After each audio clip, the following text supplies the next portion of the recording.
Ya, sebelumnya Assalamualaikum warahmatullahi wabarakatuh. Selamat malam.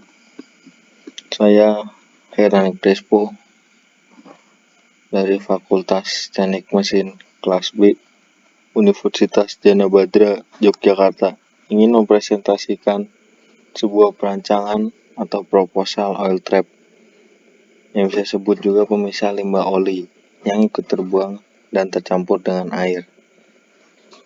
Di sini kita mulai dengan pendahuluan.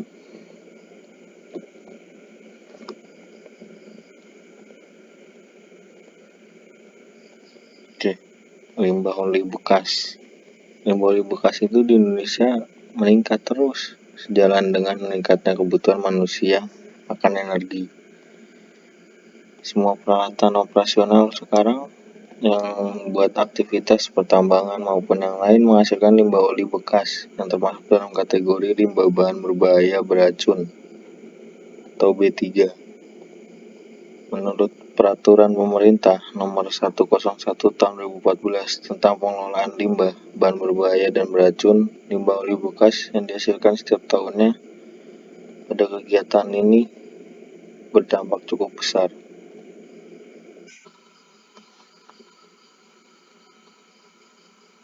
Kalau oli itu apa sih? Oli atau pelumas itu merupakan jenis cairan kental yang berfungsi sebagai pelicin, pelindung, dan pembersih bagi bagian dalam mesin. Kode pengenal oli berupa huruf SAE, singkatan dari Society of Automotive Engineer. Nah, angka itu biasanya itu menurut kentalan oli. SAE 40 atau SAE 15W50. Semakin besar angka yang ikuti kode oli, berarti dia semakin kental oli tersebut. Kalau huruf W itu singkatan dari winter. Biasanya nih perumpamaan SAE 15W50, berarti oli tersebut tingkat kekentalannya SAE 10 untuk kondisi suhu dingin dan SAE 50 untuk kondisi suhu panas. Dengan kondisi ini, oli akan memberikan perlindungan optimal saat mesin start pada kondisi ekstrim sekalipun. Sementara itu, kondisi panas normal rata-rata ideal oli bekerja pada kisaran angka kentalan 40-50 menurut standar SAE. Gambaran oil trap. Oil trap itu alat atau sanitasi penjebak oli yang biasanya ikut kecampur dengan pembuangan saluran air. Oli kan zat kimia itu. Kalau misalnya sampai masuk ke tubuh manusia, bahaya banget. Beracun ya soalnya. Dia juga masuk ke dalam LB3. LB3 itu zat atau bahan yang dapat membahayakan kesehatan karena keberlangsungan makhluk hidup dan lingkungannya. Untuk oli bekas sendiri itu mengandung biasanya kan logam berat dan dari bensin dan kendaraan bermotor. Zat ini masuk ke dalam tubuh berakibat kerusakan ginjal, saraf, dan kanker. Limbah ini dapat diklasifikasikan dalam bahan bersifat mudah meledak, mengoksidasi mudah terbakar, beracun, rusak, menyebabkan iritasi, karsinogenik, teratogenik, dan mutagenik. Limbah-limbah ini harus ditangani dan nggak boleh dibuang langsung ke kawasan perairan ataupun sekitar pemukiman warga, karena dia dapat mengakibatkan pencemaran sehingga kualitas fisik tanah atau air mesti mengalami penurunan.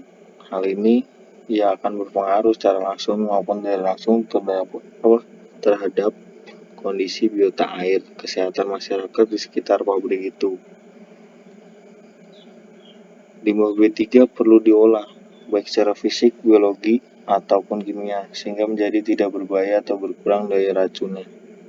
Setelah diolah, masih memerlukan metode pembuangan yang khusus agar mengurangi resiko pencemaran. Oli bekas yang terkumpul masih memiliki nilai ekonomis yang bisa dijual pada pengumpul oli bekas.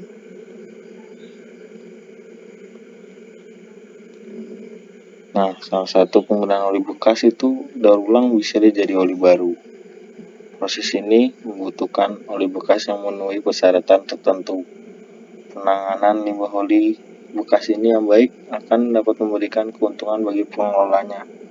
Selain itu berarti mengurangi cost dari produksi si industri sendiri, karena dia memanfaatkan oli bekas yang bisa dimanfaatkan lagi dengan proses daur ulang yang tepat. Penanganan ini sangat dianjurkan karena dapat mengurangi masalah dampak lingkungan. Tapi kita di sini bukan bahas soal daur ulang. Kita di sini bahas pemisahan oli yang tercampur dengan pembuangan air. Hasil analisis laboratorium untuk kualitas air sumur menunjukkan bahwa kondisi bakteri coli sudah melampaui baku mutu yang ada, sehingga mengindikasikan bahwa air sumur telah tercemar oleh limbah dari aktivitas MCK.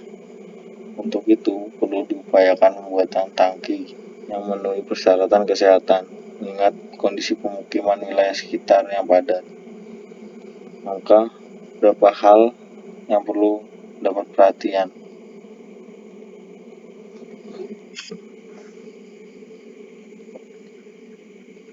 Upaya yang dilakukan dalam pengelolaan limbah cair, saya ambil dari PPI Moro Demak ini sebagai referensi, yaitu membuat saluran air kotor dan bak peresapan dengan perhatikan ketentuan sebagai berikut. 1. Tidak mencemari sumber air minum yang ada. 2. Tidak mengotori pemukiman, mencegah berkembang biaknya lalat dan serangga lain, tidak menimbulkan bau yang mengganggu. 5. Konstruksi dibuat secara sederhana dan jarak minimal antara sumber air dengan bak resapan rata-rata 10 meter, dan saluran air buangan dibuat tertutup agar tidak bau. Dan kita langsung masuk ke tinjauan pustaka.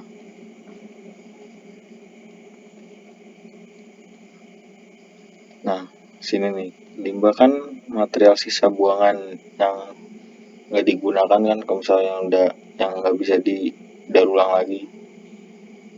Limbah itu dapat berupa ya tumpukan barang bekas, bisa sisa kotoran hewan, tanaman atau sayuran. Hampir semua kegiatan manusia menghasilkan limbah dan jumlahnya semakin meningkat. Nah, limbah itu dimasukkan itu pengelompokannya berdasarkan sumbernya. A. Limbah domestik di rumah tangga. B. Limbah industri termasuk oli tadi. C. Limbah pertanian kayak bangsa pupuk, sisa-sisa pertanian. Terus limbah pertambangan, dia ada logam, batu-batuan, dan ini limbah pariwisata. Karena membuang limbahnya biasanya kan ke udara, terus tumpah-tumpahan minyak, kadang bekas-bekas orang buang bungkus sembarangan. Nah, 2 nih, pengelompokan limbah berdasarkan wujudnya. Yang pertama tuh limbah padat. Jadi limbah yang berupa barang-barang atau bahan-bahan buangan rumah tangga yang tidak terpakai dalam bentuk padat. Yang kedua, limbah cair adalah limbah sesuatu hasil usaha kegiatan yang berwujud cair, seperti oli tadi. Ini C, limbah gas. Limbah gas yang berada di udara terdiri dari macam-macam senyawa kimia, misal karbon monoksida, karbon dioksida, nitrogen oksida, sulfur dioksida, asam klorida, amonia, metan, dan klorin. Nah, sini munculnya ide gagasan buat oil trap. Limbahnya kan, limbah oli tuh masalahnya sudah lama terjadi di dunia kan. Nah, dengan masalah ini tercetuslah ide untuk membuat oil trap agar limbah pembuangan oil tidak tercampur lagi dengan air. Oli yang tercampur itu, pertama kan kita membuat kayak sanitasi itu, tempat wadah, dia yang terhubung ke pembuangan langsung dari pabrik. yaitu ada 3. Yang pertama itu penyebab pertama. Oli yang tercampur air itu masuk ke dalam penyebab pertama. Nah, limbah oli yang tercampur dengan air, dia kan akan mengapung oli. Soalnya kan berat massa air lebih berat dari oli. Nah, terus limbah oli yang mengapung di atas itu kita ambil dengan saringan itu diserok, terus dipisahkan, pengelompokan. Jadi oli sendiri, tempat air sendiri. Terus akhirnya dipisahkan, terus kan airnya dia mengalir lagi ke wadah sanitasi kedua. Nah, di yang wadah kedua itu dicampur dengan tawas atau kaporit untuk pemutihan, untuk membersihkan juga. Nah, situ juga sambil disaring lagi, barangkali ada sisa-sisa oli. Terus dia langsung masuk ke wadah ketiga untuk dilakukan. Biasanya kan yang ketiga itu udah bersih dia.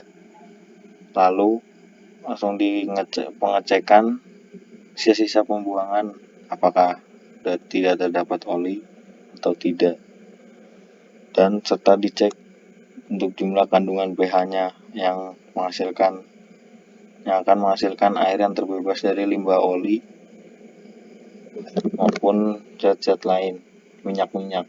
Dengan ini, maka air yang keluar dari sanitasi itu dan keluar dari pabrik akan bersih, setidaknya tidak terkontaminasi zat sisa oli dan bisa digunakan untuk keperluan seperti rumah tangga atau pengairan sawah. Baiklah, sekian dari presentasi saya. Apabila ada kurangan ucap kata, mohon maaf. Terima kasih sebelumnya. Wassalamualaikum warahmatullahi wabarakatuh.